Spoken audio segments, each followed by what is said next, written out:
Hello again. We have so many things to share with you this week, I don't even have time to talk about them all. So just sit back and enjoy this episode.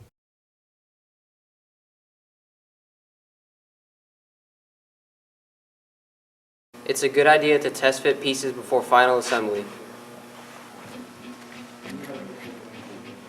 The lock pin fits through the pinion spline easily, but the drive shaft is another story.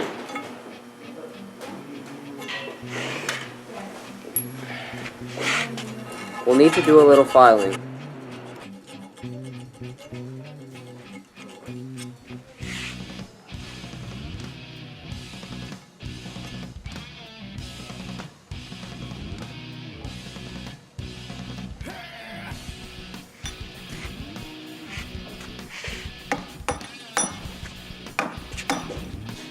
We connect the two pieces, put the pin through, then it's time to peen it.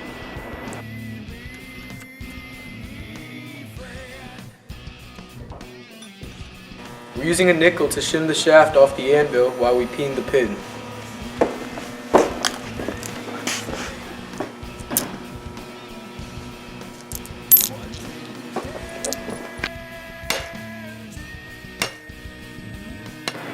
Both ends are peened to set it.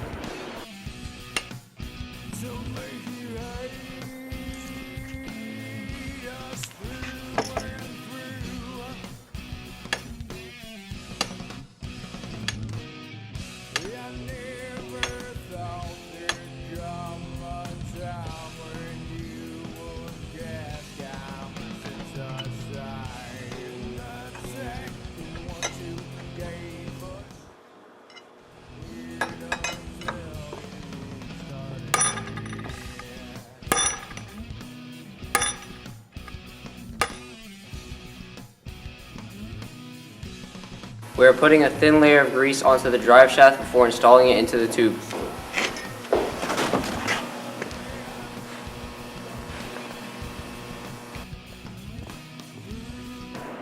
First, the factory shims are installed, then the drive shaft goes in.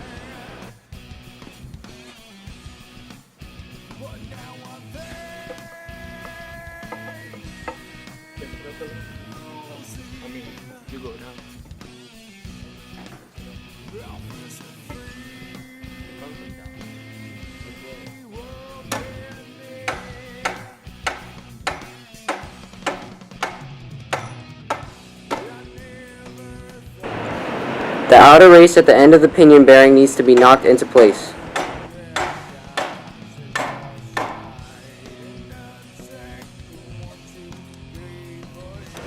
Now we set the bearing preload.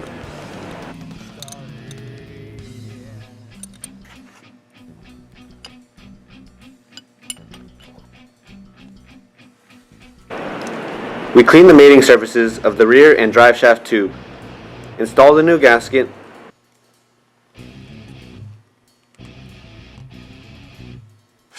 Then, mate the two together.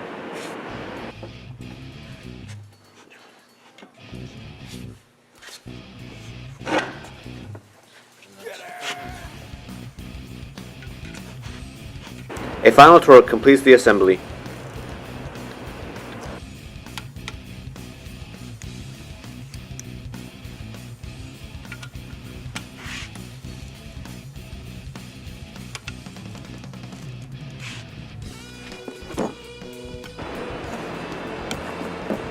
Now it's time to put together one of the brake shoe assemblies.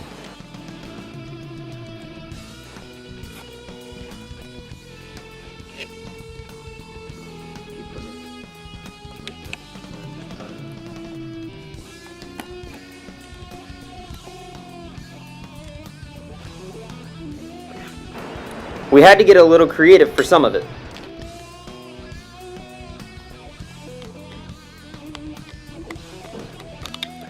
I didn't do it with the screwdriver there. Put it in, then I did it like that.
The rear backing plates are riveted on.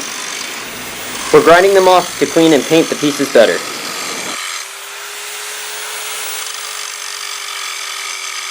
We'll install new hardware to remount them.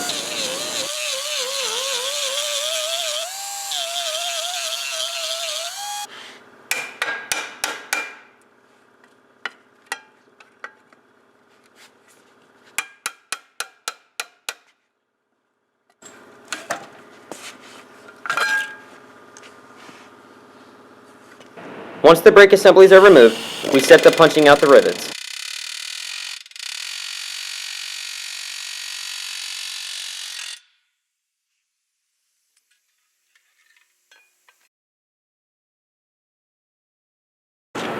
The wheel cylinders are so corroded, we use air pressure to blow them apart. Pressure off over here. A C-clamp keeps the pieces from flying across the room. Whoops.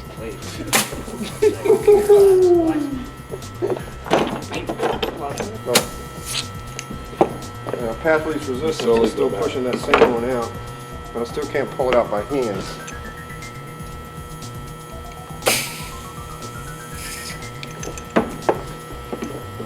Still in there? Alright. We have editing capabilities. Alright, there it is. There's the piston. There's the cup seal. There's the spring. Oh my god, look at that nasty.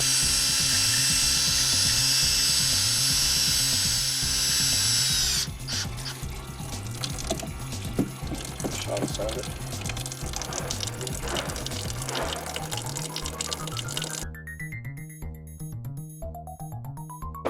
Okay, so with these, since everything's nice and clean, we're going to take and put just a little bit of anti-seize just on the threads, just like that. You don't need any more than that.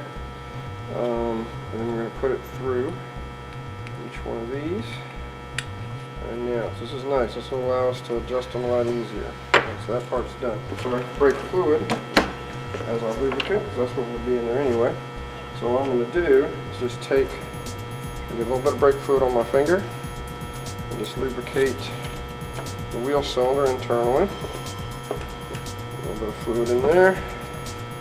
I'm going to take my new seals, make sure they're clean and dry. Put them with the conical side in, as we learned how that helps create the seal. I'll take my fingers and center it. So I keep it centered. Then what I'll do is I'll take the piston and push it in so it's nice and square. Like so. We'll get that flush. Then our spring is going to go in. And we're going to take our next seal. And I'm going to go ahead and put a little bit of brake fluid around the seal too. Help it go in because we're going to be compressing the spring at the same time. And once that gets pushed in, next thing we'll do is take our piston. Now we don't need brake fluid on the piston, we can put some there, it doesn't matter, but no fluid is going to make it to the outside if the seal is working correctly. So as long as it moves freely, we've got everything cleaned up, we've wet sanded this, and we honed out the wheel cylinder, and everything goes back together. It should work as well as it did when it was new. Alright, so it is under spring tension. That helps to keep the seal straight in the bore. That's what it's for. Alright, so they're in there. We know that they're going to move like they're supposed to. We'll go ahead and put these caps on. Alright, so what we've discovered with this one is that someone has been in here before and put this adjuster lock on upside down. So we're going to fix that, because if it doesn't make contact with it, then it can't lock it.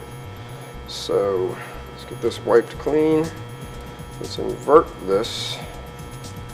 So this, with a lot of things, and they're this old, sometimes people are messing with things and they don't get stuff back together correctly. Alright, so that's going to allow it to lock now when we put these pieces together. Alright, so now we got our adjuster tightened and put on correctly. We're going to put our adjuster sleeves back on it with the pins. And we can get that in there like so. So now the lock actually will work the way it's supposed to work and keep everything tight. And we'll put this one on. Do the same thing. Like that. And then we're going to have these openings set up to 12 o'clock to the mount so that the shoe will actually fit into the slot, and that'll help us in putting it together, and then we can adjust them from there. Our lower control arm brackets are a little shorter than the factory ones for whatever reason, so we're shimming them up with these drain plug gaskets that we have. Putting it together the way it originally would have been, we put the grease in it, the grease would have been coming out, but worse than that, dirt and water would have been able to get in. So by shimming these, that's going to put a little bit of pressure on these seals so that we, again, keep the grease in where it's supposed to be and keep the dirt and water out, so these will last a lot longer.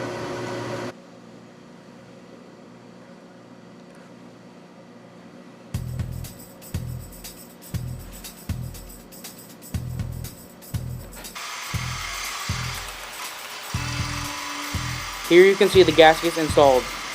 Now there's pressure on the seal that will keep our bushings greased and free of contaminants.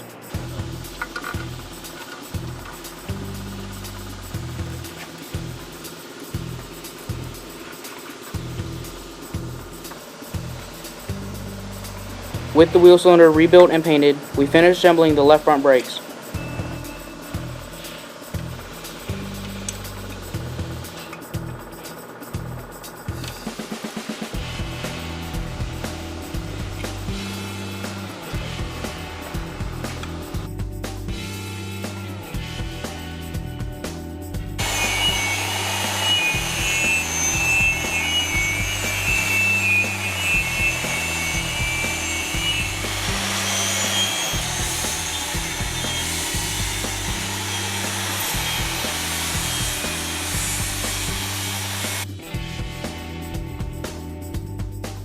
I'm turning the engine over to line up the flex plate with the torque converter bolts to bolt them together.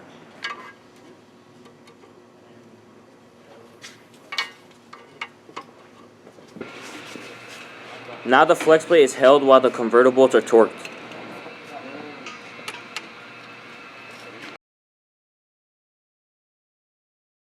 A Honda Pilot came in needing a lower ball joint, as you can see. We start by removing the wheel.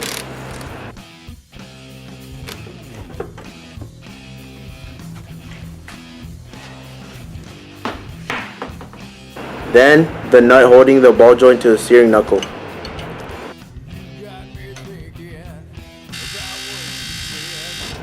An air hammer with a pickle fork attached makes quick work of separating it. Most of these are done on the vehicle with a press, like we did with the Dodge truck in an earlier episode. But removing the lower control arm is easier on this one.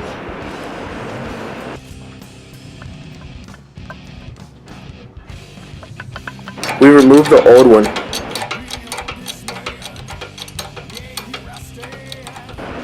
And press the new one in.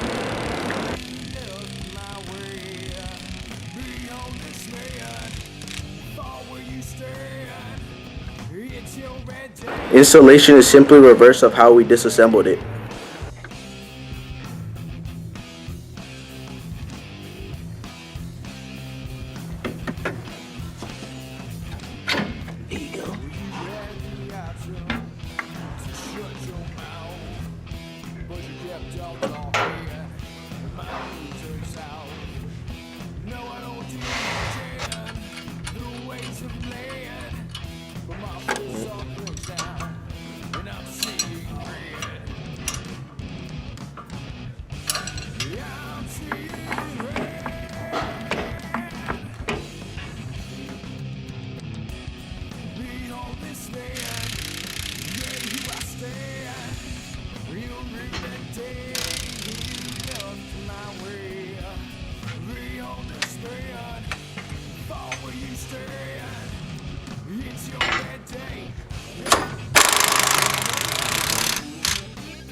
I had a small run in the clear, so I wet sanded it out with 1500. Now I'm ready to polish.